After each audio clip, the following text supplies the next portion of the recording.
আসসালামু আলাইকুম ভিউয়ার্স, আবার চলে আসলাম নতুন একটা ভিডিও নিয়ে আপনাদের সামনে। এটা আমাদের একটা নেটিস WF2419 এই মডেলের একটা রাউটার, জনপ্রিয় একটা রাউটার। রাউটারের মধ্যে পাওয়ার আসতেছে না।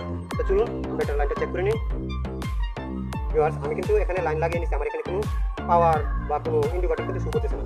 এখন আমি যদি দেখি আমার এখানে 12 ভোল্ট প্রেজেন্ট আছে কিনা। ভিউয়ার্স, আমার এখানে কিন্তু 12 ভোল্ট প্রেজেন্ট আছে। এটাকে আমি আবার লাইন লাগিয়ে নিলাম,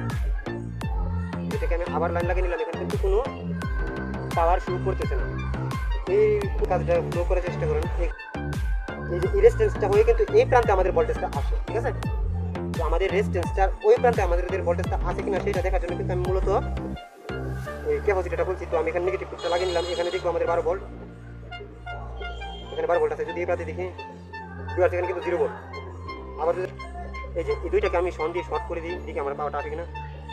ভিউয়ার্স, ফ্লো করুন, আমার এখানে কিন্তু ইন্ডিকেটর শো করছে।